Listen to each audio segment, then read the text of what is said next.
excited. I want to know more about your story, though, because you've gone and been in leadership programs that are some of the best in the world, and then you've gone on to achieve great things.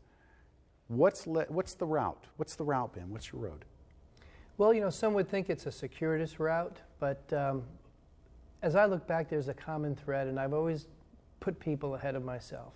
I've always cared more about people in their performance and how they can do better at whatever they're doing. And while at the Naval Academy at Annapolis, I chose to major in English because I wanted to learn how to learn.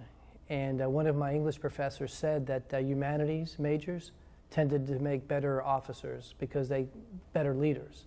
And that intrigued me. And I was very happy that I selected English. So I'm one of the few out there that have a Bachelor of Science in English, if you could picture that. But took a commission in the Marine Corps, got married 2 days later to my wife, who I'm still married to. We've just celebrated 28 years of marriage. Sweet. And we're proud parents of 3 adult children, 3 sons. And the way I got into coaching, or my story, is that while in the Marine Corps, I noticed that I was training people to be the best that they could be. And I wanted to move on from that in a different environment. I wanted to continue to train people or continue to lead people, but not necessarily in the Marine Corps. Right. And so after the first Gulf War, I'm aging myself here, 20 years ago, went ahead and resigned my commission and moved to Tulsa, Oklahoma to be near my parents who had moved out there, and raised our family there. And while there, I was in communications and then migrated over to the financial services field.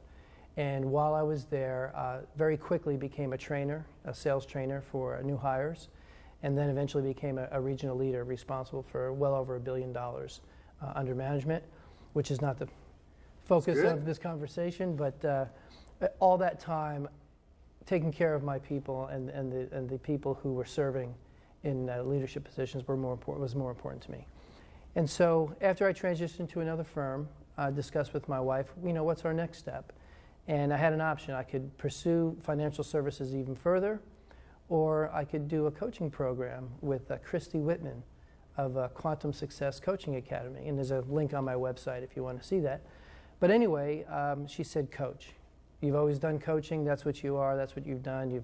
You've been a leader in church. You've been a leader in Boy Scouts and Civil Air Patrol, the Marine Corps. It's time to start coaching people. Yeah, it's kind of who you are. It's who I am. And so that's how I got there. I loved it.